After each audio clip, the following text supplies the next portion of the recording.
Os voy a contar mis experiencias en el desierto de Marruecos, en el sur. Llevo ya cerca de 8 años pasando temporadas allí e investigando sobre muchas cosas. Algunas de ellas hablaré ahora, pero otras no.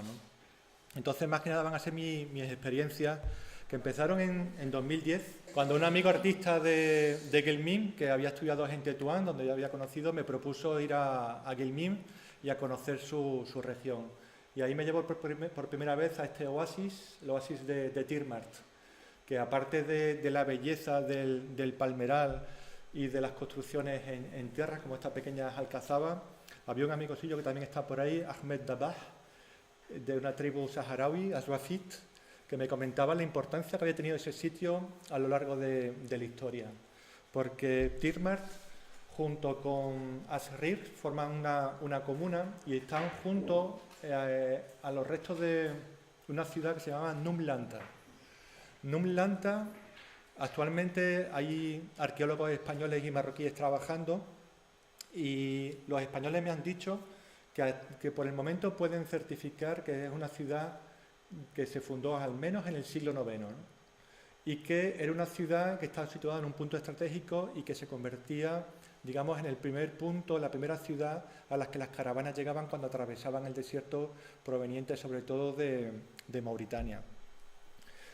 Y todo ello era gracias también a un manantial que está a 10 kilómetros de Tirmart, donde aún hoy en día los nómadas siguen viniendo para darle de beber a los borregos, a las cabras o a los camellos. Todo eso hace que las caravanas tengan que preocuparse, como ocurre a lo largo del recorrido, si hay un pozo con agua, no hay agua, si el río la lleva o no la lleva, porque ellos saben que aquí seguro van a encontrarla, ¿no? Pero es que esas caravanas en ese lugar han dejado también una herencia a través de la música y de la danza. Una vez al año, en el mes de julio o en el mes de agosto, organizan el festival que llaman el Festival de los Esclavos, al Mihrajan al-Abid. Un festival que, bien si hoy en día en Marruecos no hay esclavos, dejó de haber esclavos en los años 50, algunos descendientes viven allí, otros viven en otras regiones, pero todos se agrupan durante una semana en ese oasis, ¿no? Pero es que además, los que hayáis estado por Guelmim os daréis cuenta que no solamente es una cuestión de historia, una cuestión de música o de cultura, sino que la gente que uno se cruza por la calle va vestido de una manera diferente a las mujeres musulmanas del norte de Marruecos. Ahí vemos a mujeres saharauis, a mujeres mauritanas, y llevan un tipo de tela, la melja, que es que solamente se encuentra en Mauritania. Incluso hoy en día se pueden comprar en Guelmim, pero si quieres hacer una con un diseño específico tienes que ir a Mauritania porque en Guelmim no la saben. Entonces me contaban que esta era la zona de Guelmim, de Tirmart, con este puerto sahariano, de donde venían las caravanas que fundamentalmente llegaban de Mauritania y después se dirigían hacia Tarudán y hacia Marrakech. Y además no lo hacían justamente por la costa, eso lo enseñaré después en otro plano. El otro puerto principal era Taragalt, que hoy en día se conoce como Hamid el Ghizlan, que fue el nombre que le dieron los franceses. Generalmente las caravanas venían de Mali, después llegaban a Hamid, continuaban por el Valle del Dra, en Zagora, hasta Ouarzazate, después atravesaban el Alto Atlas y llegaban a Marrakech. El tercer punto importante a lo largo de la historia fue Sidi el-Massa, que hoy en día se conoce como Rissani, que está al lado de las dunas de Merfuga, donde va bastante gente. Y ya ahí las rutas podían venir de Argelia e incluso de Níger. Y continuar atravesando también el Alto Atlas hasta Fez. Estas rutas estaban interconectadas, evidentemente, y las importancias a lo largo de la historia dependían pues, de si el sultán tenía la capital en Fez o la tenía en Marrakech, y también de los problemas que había entre las diversas tribus. Ya había estado por primera vez en Guelmim, entonces me dije, vámonos a Zagora, a ver si es cierto todo lo que me contaban de la importancia que tenían las caravanas. Cuando uno llega al Valle del Dra, uno se da cuenta de que sí es cierto, porque todo allí está relacionado con las caravanas. Y empezando por la arquitectura, con unos alcázares como este de Tandugal, que llegó a tener gran importancia y de hecho hoy en día uno se puede quedar a dormir en la alcazaba del caid, o sea, del juez, porque era un juez regional. Y entre otras cosas llegó a ser importante porque las caravanas tenían que pagar un tributo al pasar por allí. Era una especie de aduana. Y de ahí viene la importancia que tenía este Caid y este alcázar. Pero si seguimos bajando, en el Valle del Dra hay cerca de 300 edificaciones, alcázares o alcazabas o zahuillas, ¿no? No os voy a hablar ahora de todos ellos, pero sí quiero hacer mención a otros puntos importantes del Valle del Dra. Tamgrut. Fue alrededor de Tamgrut que hubo una zahuilla que fue de las más importantes del Valle del Dra. Hubo prácticamente 5. Las zahuillas eran como... aquí nosotros tenemos 3 morabitos, Sidi Belabes, Sidi Ibrahim y Sidi Mbarek. Sidi Belabes, que está enterrado en Marrakech, pues llegó a ser un personaje bastante importante y alrededor de él se formó, digamos, una cofradía. Ahí ocurrió lo mismo. En este caso en concreto, en el siglo XV, a finales del siglo XV, la zahuía naziría empezó a tomar más fuerza desde el punto de vista religioso, político y cultural. De hecho, Tamgrut fue el origen de una de las dinastías más importantes marroquíes, que es la Saadí, que gobernó en el siglo XVI. Y desde el punto de vista cultural decía que tenían una biblioteca que hoy en día se puede visitar, aunque el edificio no sea originario, pero tienen libros desde el siglo XI, ¿no? Continuando por el Valle del Dra hacia el sur, es fascinante poder subirse a una de estas colinas y contemplar uno de los pasos que había de las caravanas, entre el palmeral de Fesuata y el de Quetagua. El palmeral de Quetagua tiene una cosa muy curiosa. Hoy en día está bastante habitado, pero hasta el siglo XIII fue un reino judío. Y de ahí muchos sitios, Beni Esbih, Beni Hayun, que tienen nombres judíos y que siguen teniendo sus sinagogas, ¿no? Ahí está una de estas zahuillas más importantes. Decía que había 5, Timmasla, Sidi Budin, Tafraust, Naziría y esta de Sidi Saleh, que es una ciudad, lo que tiene detrás es una ciudad que está bastante habitada, hecha todas en tapial y adobe, que también es fantástica. Y ya cuando llegamos a Ibn Hamid, aparte de otros alcázares, me llamaba la atención los restos de esta alcazaba, que se llama la alcazaba al-Alush, o también le llaman la alcazaba de la Legión extranjera, y era una aduana. Taragalt, es decir, Ibn Hamid era, al igual que ocurría con Nullanta, era la primera ciudad a la que llegaba una caravana. Y ya después, a través del Valle del Dra, 200 kilómetros del Palmeral ya llegaba, digamos, hasta la montaña, es decir, habían terminado con el desierto. En Hamid uno también es consciente de la importancia que tiene la música. Hoy en día hay varios festivales de música, pero uno de ellos, el Festival Taragalt, que tiene lugar el último fin de semana de octubre, pues se convierte en un encuentro de músicos de Mali, de Mauritania, de Níger, de Argelia y de Marruecos. Y están asociados a varios festivales de música en Mali. Y todos festejan pues que alrededor del desierto del Sáhara comparten una cultura, independientemente de que las fronteras sean diferentes. E incluso muchos me dicen que se sienten mucho más cercanos, o sea, los marroquíes se sienten mucho más cercanos de esa cultura que no de la cultura o de la música de Rabat, Casablanca, Marrakech, Fez o Tetuán. Y no solamente son las músicas, también son las danzas, en este caso la guedra de las mujeres saharauis. Es decir, el patrimonio legado por las caravanas sigue estando presente. Es más, hace un par de años, durante el Festival Taragalt, coincidí en la comida con una persona de Mali de unos 60 años y el tío estaba como alucinado. Yo le preguntaba qué le pasaba y me decía, no, es que no te puedes imaginar la importancia para mí de venir aquí. Porque verás, mi madre es argelina y mi padre es de Mali. Cada uno viajaba con una caravana, las caravanas se cruzaron en Hamid y mis padres se conocieron aquí.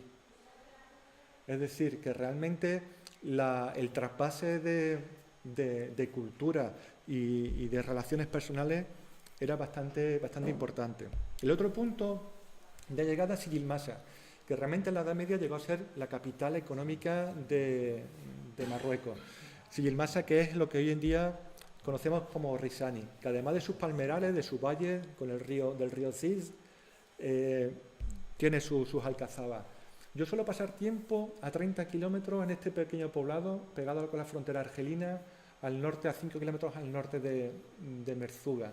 se llama Tisarmin. Y aparte de otras investigaciones relacionadas con la desertificación, con la construcción en tierra, me interesa este sitio porque hasta hace 20 años aquí no había nada y son todos nómadas que hace 20 años decidieron establecerse allí, ¿no? ¿De qué viven estos señores? ¿Eh? ¿De qué viven? ¿De la tierra, de los animales? Viven de los animales, hay una residencia de artistas, otros trabajan con el turismo. Antes se iban una vez al año, se iban hasta Usda, pero con cientos de camellos, con miles de cabras, y Usda está a 600 kilómetros, pegado cerca de Melilla. Pero es que esa jaima, esa tienda nómada, fue una familia nómada que se estableció el año pasado allí, ¿no?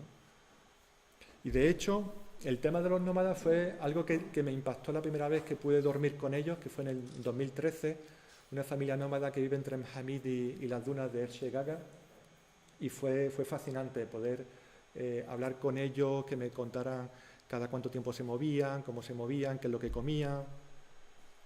Yo, en teoría, lo que le había pedido a un amigo mío de Zagora es que me llevara a un sitio donde yo pudiera dormir en una jaima, pero de verdad, no una del ejército o una de Decathlon. Yo quería dormir en una tienda de un nómada de estas hechas con pelos de cabra o camello. Sin embargo, era el mes de septiembre, hacía todavía mucho calor, estaban a 41 o 42 grados y la jaima estaba todavía empaquetada. Con lo cual, al final tuvimos que dormir bajo las estrellas, que fue también una sensación fantástica, ¿no? No os voy a hablar de las jaimas, pero la jaima es todo un mundo, ¿no? La diversidad que hay de tamaños, el uso que se les puede dar. El año pasado, volviendo a Tirmart, había unos artistas contemporáneos y les quisimos llevar también a dormir con nómadas.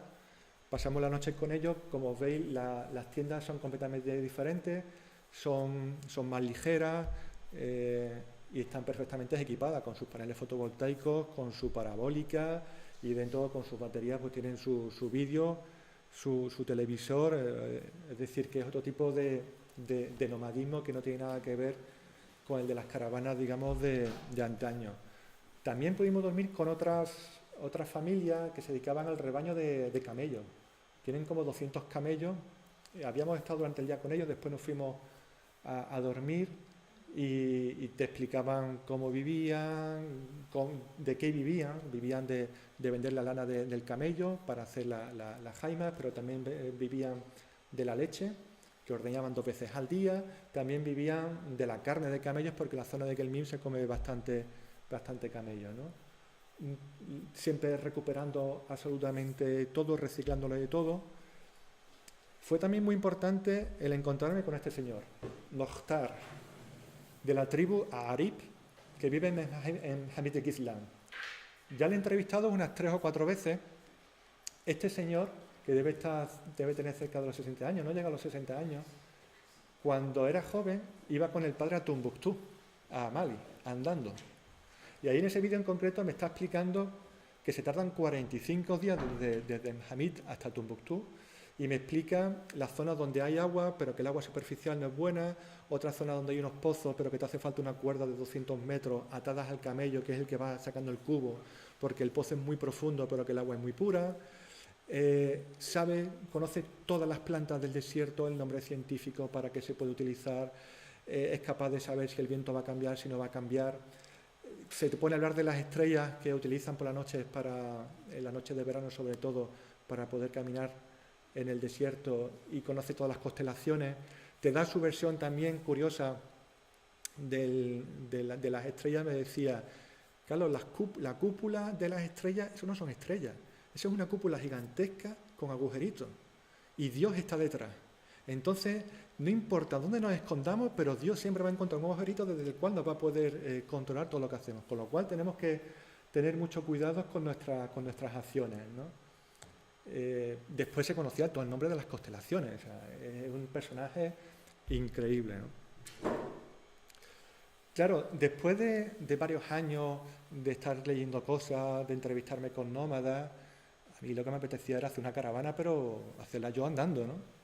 Entonces hice lo que veis ahí, Kafila Ula, que es la transcripción del árabe de la primera caravana. Con mis amigos de Tisarmin, esos que eran nómadas, pues me ayudaron a buscar un guía, a buscar camellos, a prepararme toda la logística y en 2016 decidí salir de arriba a la derecha de Tisarmín, que está al lado de Merzuga. De hecho, un momentito.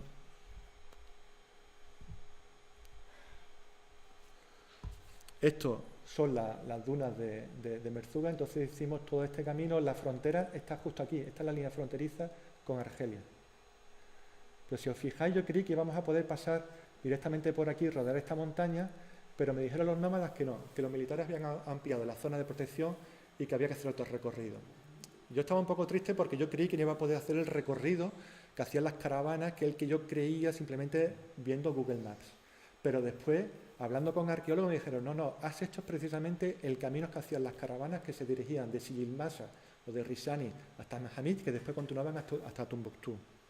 Fueron 300 kilómetros que hicimos andando y que nos llevó 2 semanas. Yo iba con Salim y con estos 2 camellos. Y fue una experiencia fantástica. Andábamos unos 25 kilómetros al día, 3 horas y media al día, parábamos para comer un par de horas para descansar y después continuábamos 1 hora, hora y media, depende del tipo de terreno, ¿no? Y fue bastante impresionante, no solamente el atravesar ciertas zonas del desierto, también atravesar ciertos pueblos y aprender muchísimo sobre historia, sobre geografía, sobre arquitectura. Además, el hecho de ir andando a la velocidad que uno va andando te da tiempo a ver las cosas desde un punto de vista completamente diferente. De hecho, la montaña que se ve ahí arriba a la derecha, yo me aproximaba y ya no tenía tiempo de sobra para ir pensando sobre ella. Entre otras cosas porque aquí aparece una línea que yo creía que era un accidente, digamos, geológico, y conforme nos íbamos acercando nos dimos cuenta de que no, se trataba de una muralla hecha con piedra. Lo que pasa es que estaban orientadas hacia el norte. Normalmente las tribus atacaban desde el sur. Y a mí eso me recordaba mucho a una ciudad almorávide cerca de Zagora.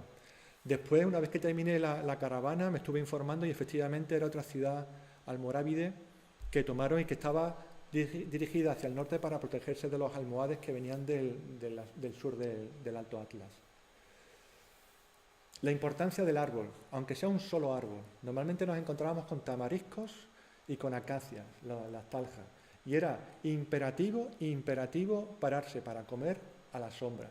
Porque pese a que era octubre, que estábamos a 31 o 32 grados, 32 grados andando en mitad del desierto pueden ser como 40 aquí, ¿no? Y aunque se pueda soportar el estar al sol, te hace falta realmente una sombra para descansar. ¿Y ahí había oasis, un sitio con No, agua? Nada. ahí había pozos. Ahora hablaré de los pozos. Por la noche a veces había sitios donde no había árboles. Da igual, al menos un matorral, la sombra ya no era importante porque estaba anocheciendo, pero al menos un matorral te podía proteger del viento. Era muy interesante también cómo se organizaba, entre comillas, el campamento y de cómo con las sillas de los camellos se formaba una especie de barrera que impedía que el viento apagara el fuego, que era una bombona de butano que llevamos allí, ¿no? También muy interesante el aprender a cargar un camello. Tiene que estar perfectamente equilibrado y es bastante farragoso porque hay que hacerlo al menos dos veces al día, cargar y descargar. Los momentos de descanso, de cómo se hace un té con 4 leñas, de cómo convives con los camellos y de cómo se va acercando gente. Uno está en mitad del desierto, se cree que no hay nadie, que está solo, y de repente aparecen estos 2 señores que están al fondo con una moto. Y yo le decía a Salim, al guía, pero ¿esta gente de dónde han salido? Pues ¿tú no has visto unas tiendas que había al otro lado del río? Digo, pues son esos. Vinieron y rápidamente los invitamos no solamente a beber un té, sino también a comer. Ellos mismos se pusieron a preparar la comida con nosotros. Pero es que ese mismo día, por la tarde, noche, me dice Salim que hay un amigo mío que va a venir a vernos. Ahora después viene y así vas a poder hablar con él y preguntarle más cosas. A la 1:30 yo le preguntaba a Salim, ¿dónde está tu amigo? Ahora viene. 2 horas y media más tarde, ya era de noche y de repente, de la nada, aparece un señor andando. Se había dejado su familia, es un nómada, había dejado su familia y se había recorrido 2 horas y media, a velocidad que él iba, podía haber, 15 kilómetros, más o menos como de Benzú aquí. Se hizo tarde, al final se quedó a dormir con nosotros, se despertó, desayunó y nos acompañó durante 4 horas más. Y de hecho, ahí hicimos un alto, nos tuvimos que desviar para ir a darle de beber a los camellos y llegó hasta la hora de almorzar y después se fue. Y se volvió para su casa. O sea, el tío se hizo en 2 días 60 kilómetros simplemente para ver al amigo, ¿no? Los pozos son fundamentales porque el camino que siguen las caravanas muchas veces no es a través de un valle o un recorrido, digamos, claramente geográfico, sino que depende también del agua. Y si hay que desviarse, como nosotros tuvimos que desviar, pues a los camellos hay que darles de beber. Aunque los camellos se pueden pegar varios días sin beber, lo que no pueden dejar de hacer es comer hierbas, ¿no? Una cosa fascinante fue los paisajes. Y ya no solamente la diversidad de paisajes, sino lo rápido que cambiaban esos paisajes. Uno podía pasar de la arena a una arena, pero con piedras blancas, que es como si hubiese llovido, o como si fueran grandes, o sea, una granizada que hubiese caído, pero no. Y yo me preguntaba, ¿por qué no está tapado por la arena? Piedras de color marrón, grises, negras, y todo. Había días que en un solo día veíamos 4 o 5 paisajes. Para documentar todo este viaje, yo no quería disponer de cámaras digitales, porque no tenía cargador, no quería llevar más batería, no quería llevar un panel solar, y entonces llevaba una cámara de fotos de plástico con una película de las antiguas de 35 milímetros, y después una cámara de plástico también, una Lomo Kino, que también utilizaba la película de 35 milímetros y que me permitía hacer este tipo de películas, ¿no? Esto que parece como si fuera de hace 40 años, esto es de hace 1 año y medio, ¿no? Pero era una manera de poder plasmar todo lo que yo estaba viviendo y aprendiendo durante esta caravana, ¿no? Dónde se coloca uno para protegerse del viento, cómo cocina uno con lo que encuentra, sí, algunas veces teníamos el gas, pero otras veces simplemente con la leña. Las zonas donde eran más propicias para que los camellos comieran ese tipo de hierba. Es curioso, cuando parábamos para comer, a los camellos se les ponía una cuerda en las 2 patas de adelante, para mantenerlas muy juntas, para que ellos andaran pero dando pasitos pequeñitos, para que ellos tuvieran la libertad de moverse, pero sin alejarse mucho. Pues muchas veces, cuando terminábamos de comer y íbamos a reemprender la marcha, salí y me decía, Carlos, me voy a buscar los camellos, ahora vengo. Se iba y volvía a la 1:30. Los camellos habían recorrido ya, yo no sé cuántos kilómetros habían recorrido los camellos, pasito a pasito, ¿no? Es un animal fantástico, es bastante dócil, sabes que tu vida depende de él, es bastante inteligente y él puede dormir a tu lado, que no te va a molestar, no va a hacer ruido.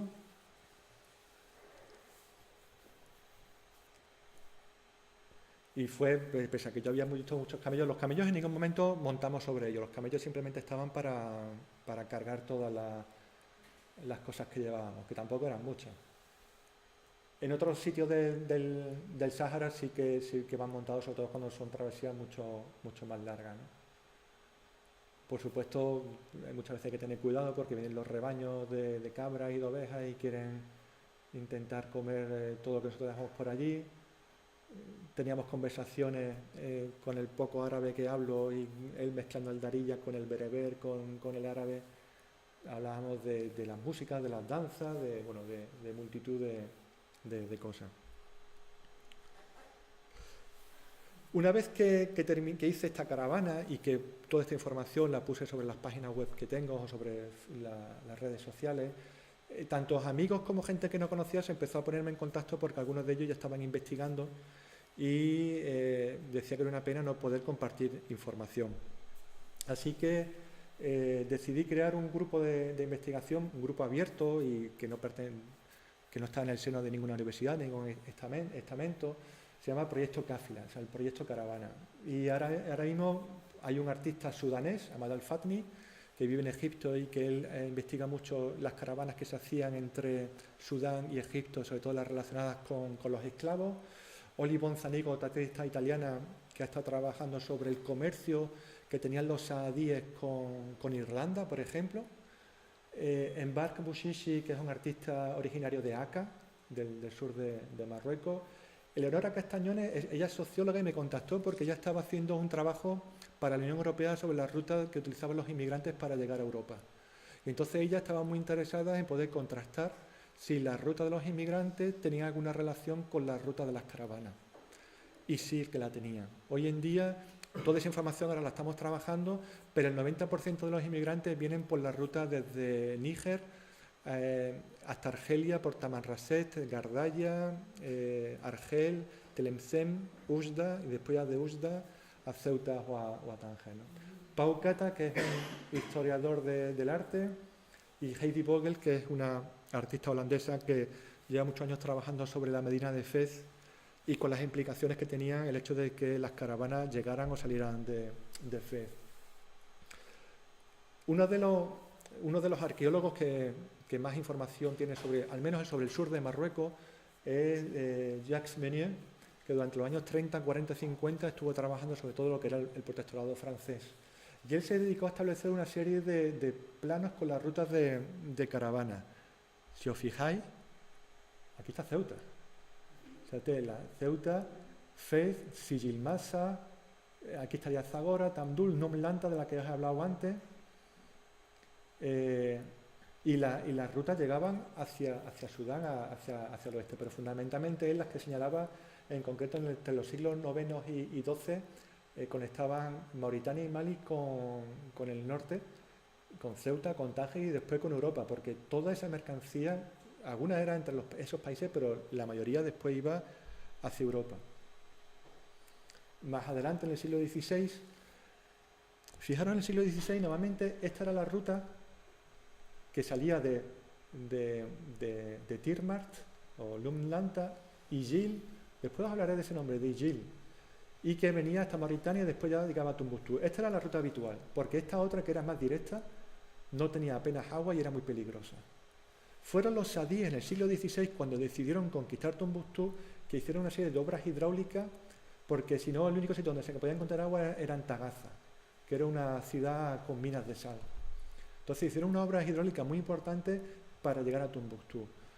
La idea no era simplemente conquistar otro país, la idea era simplemente controlar el comercio de caravanas, tanto entre el norte y el sur, como también entre el este y el oeste.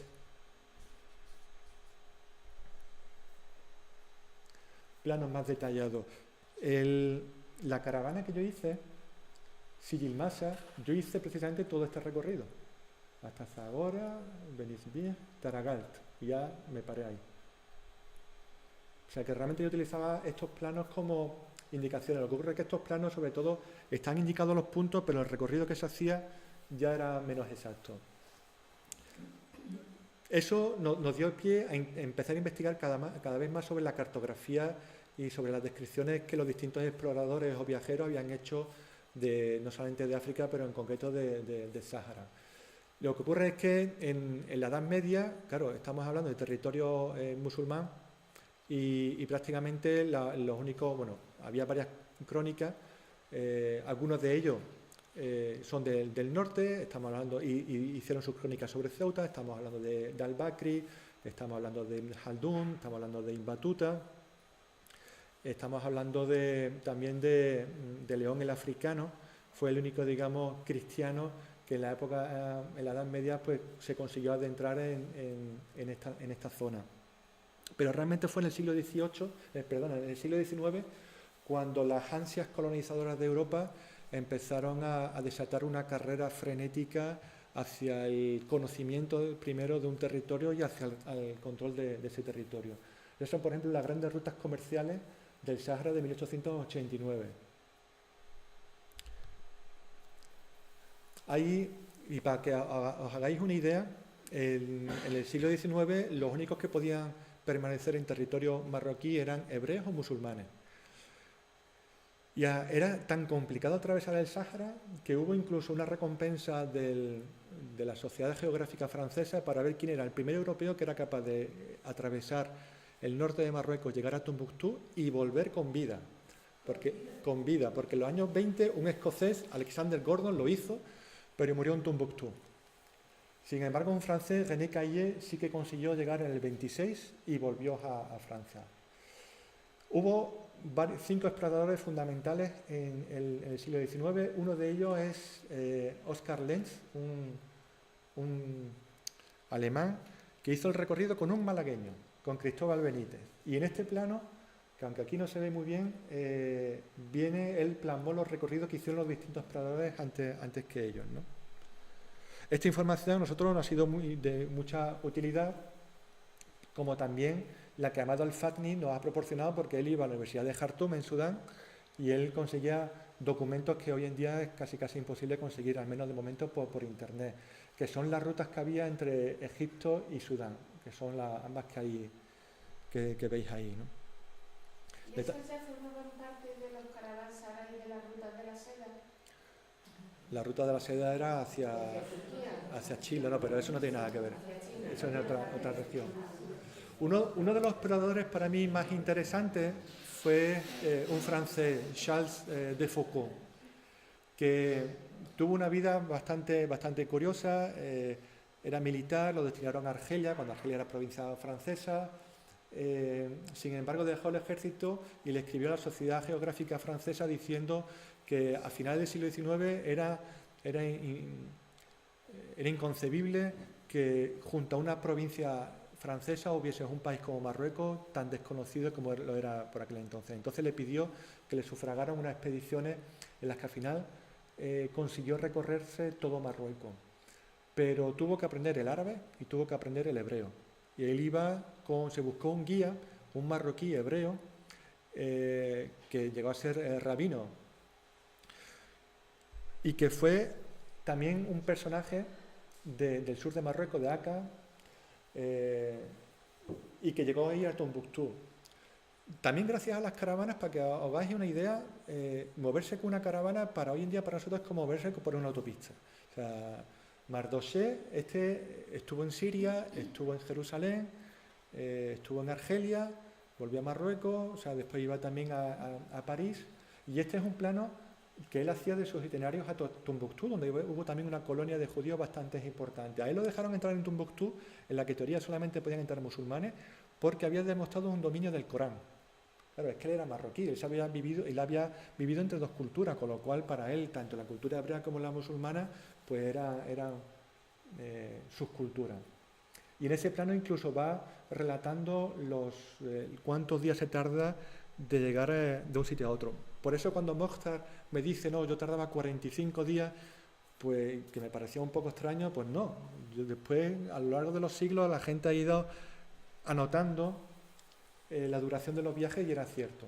Con toda esta información, y para darle un poco más de visibilidad, en Google Maps me dediqué a situar no solamente los puntos que aparecían en cada uno de los planos que hemos ido encontrando, sino también trazando la trayectoria posible de esas caravanas, a partir de mi experiencia con una caravana, que a veces seguramente me podré confundir, porque en Google Maps uno no puede adivinar dónde están los pozos de agua, pero sí cuando uno ve valles, cuando uno ve oasis, sí es más fácil. Algunas veces, este plano me ha llevado 2 semanas, porque muchas veces era imposible encontrar los planos. O sea, encontrar la situación específica de sitios que ya habían desaparecido. Y de hecho hay uno que aún no sé si está bien o no, pero para ello me he ido informando de las expediciones que hacían geólogos, biólogos, arqueólogos, alemanes, franceses, ingleses, españoles por toda la zona. Y fue la verdad algo realmente apasionante, ¿no? De tal manera, no se trata solamente de estudiarla desde un punto de vista histórico. Esto es un plano como os hablabas antes, de las rutas que hacían los inmigrantes. No es el de Eleonora Castañone, que lo está trabajando ahora, pero sobre todo la ruta de Níger sigue siendo la misma que hacían las caravanas. Con lo cual, esa es la importancia también que tiene muchas veces estudiar el pasado, que puedes aprender o puedes ser más consciente de lo que está ocurriendo hoy en día. Y en concreto ocurre pues con las rutas de inmigrantes. El año pasado, como continuación de mi primera caravana, yo quería hacer una segunda. se llama Kafila Thania, la segunda caravana. Y en este caso, pues miembros de este equipo de investigación quisieron acompañarme y de hecho hicimos un proyecto que se llama Más allá de la segunda caravana, Beyond Kafila Thania, una investigación práctica sobre caravanas. En un principio teníamos previsto hacer dos etapas, una de Dem Hamid hasta Aka y después iba a continuar solo de Aka hasta Tirmar. Yo quería conectar esos dos puertos saharianos. Eran casi 500 kilómetros, al final hicimos incluso un poco menos de la primera etapa. Y esto fue financiado por Proyecto Kibri, que es un proyecto de SouthMed, y lo hicimos a través del proyecto Kafila y de otro proyecto más, de la plataforma Harakat, a través de Marsadras y Cerca, que es otra plataforma que tengo de investigación, y cerca del historiador de Barcelona, Pau Cata. Y el recorrido era completamente diferente, había bastante más zonas de dunas, desde Hamid prácticamente hacia el oeste, al final llegamos hasta Tisint. Fueron casi 200 kilómetros y lo hicimos en unos 10 días. A la izquierda tenéis a Pau Cata, Heidi Voges, Embark Bouchichi y Amado Al-Fatni saliendo del palmeral de Hamid. Éramos 9 personas, venían con nosotros 4 nómadas y teníamos 5 camellos. No tiene nada que ver cuando uno viaja casi solo. Said Razgi, que era, digamos, el líder de la caravana, que era de la tribu Arib, junto a Mohammed y a Sheikh, y a Abdu, que estaba por ahí detrás. Sheikh y Mohammed son nómadas que viven entre Risani y Esmara. O sea, Esmara está más abajo de Gelmin. Estamos hablando que viven como... se pueden mover de unos 1000 kilómetros de diferencia, ¿no? Y en una zona donde había menos árboles, ese es la única acacia, único talja que íbamos a encontrar a bastantes kilómetros a la redonda. De hecho, es curioso porque los nómadas nos decían que para ellos este era un punto de encuentro, era una plaza. Tú le dices a cualquier nómada que te ves en la acacia y solamente hay una aquí y hay una en el otro lado, o sea que no tiene pérdida. Y la importancia de la sombra, ahí ves, estamos con todos los avíos y todo justos en el perímetro delimitado por la sombra. Cuando hay 9 personas, pues evidentemente hay una cocina, hay mucho más gas, mucha más carga, digamos. Y llegamos a un punto incluso el pan lo compramos el primer día y nos duró 2 o 3. Y después los nómadas se pusieron a hacer pan en la arena, ¿no? Con las brasas, o sea, la arena la utilizan como horno, porque la arena retiene bastante bien el calor. Entonces cada 2 días nos hacía una hogaza esa de pan que estaba de bueno, que era increíble, ¿no? Algunos sitios fantásticos como Sidi Bou Dribila, uno llega a mitad de las dunas a una calle delimitada por 2 edificios que estaban vacíos, en mitad de la nada, no entiendes nada hasta que te explican que eso fue un mercado, un zoco, hasta hace 40, 50 años, pero entre otras cosas fue un zoco también fue un mercado de esclavos, ¿no? Y entonces uno iba allí, compraba su esclavo y se lo llevaba. En Tetuán, en la Medina, sigue habiendo, hay una zona donde también ponían el mercado de esclavos. Eso para el artista de Aka, que su familia era descendiente de esclavos, y para el sutanés, que también estudiaba el tema de los esclavos, fue bastante impresionante, ¿no? En esta ocasión tuvimos que cruzar por más arena todavía y anduvimos un poco menos, pero aún así también tuvimos unos paisajes fantásticos. A veces parecía como si estuviésemos viviendo una película, ¿no? Los nómadas tienen, claro, nosotros llevamos unos planos de los años 40 y para ubicarnos les decíamos los nombres de las toponimias de los sitios que atravesamos, de los ríos, de las montañas. Ellos no sabían leer el plano, sin embargo, todos los nombres que yo les decía sabían todos dónde estaban. Me dicen, no, eso está detrás de esa montaña, eso ya lo hemos pasado, eso lo vamos a ver pasado mañana, ¿no? Y algunas veces uno de ellos siempre iba de avanzadilla para indicarnos el camino más correcto. De hecho, os pongo esta foto porque en un momento dado nos dijeron, tenemos que atravesar las montañas. Digo, bueno, ¿dónde está la garganta para atravesar las montañas, ¿no? El desfiladero. Dice, no, hay que subirlas y bajarlas. Yo, ¿cómo? O sea, ¿y con los camellos vamos a subir eso? Pues al final lo subimos.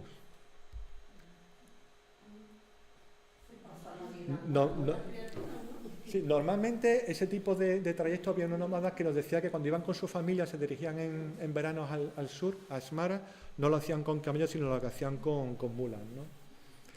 Tras esas montañas y después de 8 días de caminata llegamos a la primera ciudad en Rimima, y con un morabito fantástico que pertenecía a una zahuía, y además esta pertenecía a Sidi Abdallah en Bark. Hay 3 como estas en Marruecos. Y esta estaba conectada con los que yo hablaba de Tamgrut y del inicio de la dinastía Saadí, que como os dije era una de las más importantes de Marruecos, porque este santo está en el origen de la zahuía que le dio el poder a los Saadí. Y no solamente eso, estuvimos tomando un té con el que vigilaba el morabito y nos decía que es que las caravanas, que ese sitio era muy importante porque las caravanas pasaban por la zahuía, es decir, yo había hablado de que muchas veces el trayecto de una caravana dependía de la geografía, dependía del agua, dependía de los conflictos que pudiese haber entre las dinastías o entre las tribus, pero también dependía de las zahuías, porque la gente iba buscando la baraka. O sea, la gente iba buscando sitios que le dieran suerte para continuar el camino, ¿no? Y entonces hay caravanas que su recorrido estaba fundamentalmente determinado por los morabitos o por las zahuías. Volviendo al plano de Mardoché, porque nosotros llegamos, la caravana la terminamos justo aquí, en Tisint, que es donde había terminado además Charles de Foucault, y Charles de Foucault tuvo ahí una casa. Después nosotros continuamos a Tata, a Aka y aquí a este sitio Tinzunin. Ahora os hablaré de Tinzunin. Llegamos a Tisint, que hay una cantidad de agua tremenda, y sobre todo Tinzunin. Cuando llegamos a Tinzunin nos habían dicho de que era una ciudad en la que antes vivían esclavos. Después supimos que realmente eran esclavos libres, lo que llaman jarratín. Jarratín son el que es libre por segunda vez, es decir, alguien que lo han cogido preso, lo han hecho esclavo y después le han dado la libertad. Todavía hoy en día la gente, para distinguirse de su familia, te dice que yo soy negro, pero yo soy jarratín. Bueno, cuando llegamos a este sitio, nosotros íbamos con un sudanés, el marroquí ya se había ido para Marrakech, pero el sudanés seguía con nosotros, él es negro, y él quería saber más sobre qué ocurría con los esclavos. Nos recibió el presidente de la comuna. El presidente de la comuna se llamaba Embark Sudaní. Embark Sudaní significa Embark el de Sudán. Y entonces cuando le explicaron que había un artista de Sudán que estaba interesado en conocer más sobre el pueblo, nos invitó a su casa a comer, y para él fue como, claro, invitar a alguien de los suyos. ¿Cuál es el problema? De que realmente él estaba confundido.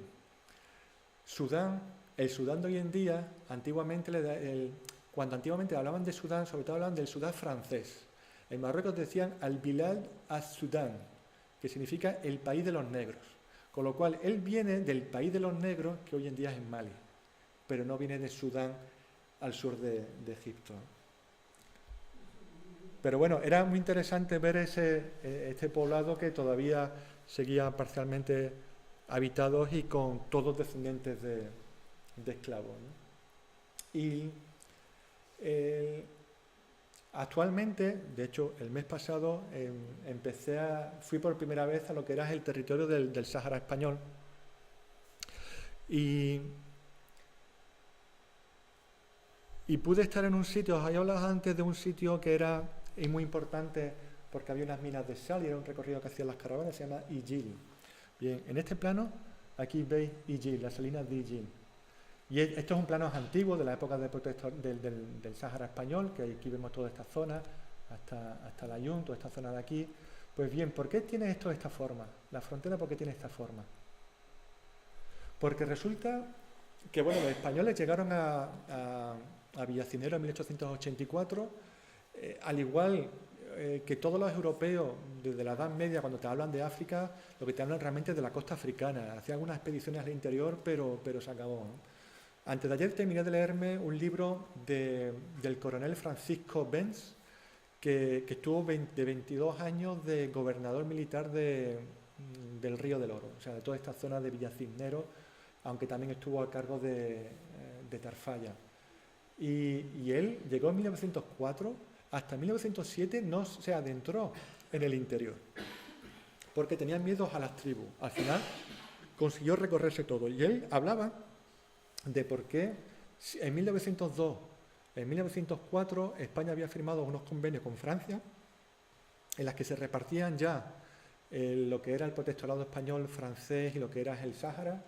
Y esa zona de aquí, de Ijil, que tiene agua, eso era español. Sin embargo, en 1912 los franceses decidieron que no, que eso se quedaba para ellos. ¿Era por la importancia de las minas? ¿Era por la importancia del agua? No, era por una cuestión estratégica. Y es que ellos querían mantener la ruta que iba desde Senegal, Mauritania y Argelia, porque Argelia era provincia francesa, no era colonia, sino que era provincia. Entonces, asegurándose la ruta de las caravanas, se aseguraban una conexión directa, porque quizás por otros sitios, por en medio, pues no era probable, ¿no? Entonces, por eso la importancia de este plano con estas rutas. De hecho, no es un plano de rutas de caravanas, es un plano de pistas hechas a principios del siglo XX, pero que coinciden precisamente con las caravanas. Las pistas, no había tal pista. O sea. Y yo estuve, el mes pasado, aparte de estar en Villa Cisneros, estuve en Auxerre, a 100 kilómetros de la frontera, que ya no se podía continuar, estaban allí los militares marroquíes, y también en Viranzán. Y toda esta zona, que es una zona que no hay tantas montañas, no hay agua, no hay palmerales, sí hay bosques de acacia, sí hay bastantes plantas para los camellos, pero es una zona que está mucho más deshabitada. Sin embargo, sigue, o sea, en mitad de este, digamos, desierto, tal y como nosotros los conocemos las películas, con un poco de arena, tampoco mucha, las arenas están más al norte, en Tarfaya, uno se piensa que allí no vive nadie. Y de hecho a mí me llevaba un amigo de Dakhla, me llevaba por allí, que es de Rabat, y me decía, no, aquí no vive nadie. Digo, mira, yo viendo la cantidad de espacio que hay aquí, viendo la cantidad de plantas, la cantidad de taljas, y si tú me dices que aquí hay un montón de camellos, y aquí hay camellos, entonces aquí lo que hay son nómadas. Lo que pasa es que estos nómadas ya no se mueven andando, ni con camellos, ni con burros. Ellos se mueven en Land Rover Defender, ¿no? Y de hecho, en el trayecto entre Villa Cisneros o Dakhla y Auxerre, nos cruzamos como 15 o 20 todoterrenos de estos de nómadas, ¿no? Cargados con la casa a cuestas, ¿no? Como vulgarmente se dice. Posiblemente la tercera caravana, que se llamará Kafila Thalitha, pues no será, quizás no la haga andando con camellos, quizás me vaya con una familia de estas en lo alto del Land Rover y me dedique durante 2 o 3 semanas a aprender más, pese a que otros nómadas con los que hemos coincidido y hemos estado pasando noches también se desplazaban así. Carlos, pero esto no se llevará a las mujeres a ningún lado, ¿verdad? Las mujeres sí, claro que van, ¿sí? También van ahí. Para terminar, simplemente deciros que bueno, que no solamente se trata de la ruta de las caravanas, sino se trata de la historia que, pese a que pensamos que el desierto del Sáhara está muy lejos, pero está muy conectada con la historia de nuestra ciudad. Pero después también se trata de una serie de personas, los que iban con las caravanas, hoy en día los nómadas, que podemos pensar que son gente que no tienen casa, que son pobres, que son indigentes, y sin embargo la inmensa mayoría lo que son sabios, ¿no? Son sabios que son capaces de adaptarse a unas condiciones climatológicas mucho más adversas de lo que nosotros nos podamos pensar, y que hacen lo contrario, se adaptan a la naturaleza en vez de intentar que la naturaleza se adapte a ellos, ¿no? De hecho, esta fotografía con la que termino es una fotografía que yo me hice en la primera caravana, en la que no se me ve la cara porque la tengo tapada por el turbante porque había una tormenta de arena. Y entonces la única posibilidad de poder seguir andando y viendo algo era con ese tipo de turbantes que ellos utilizan, aunque al final tuvimos que pararnos porque no podíamos continuar, no se veía nada y no empezó a llover. Y estas son mis aventuras por el Sáhara.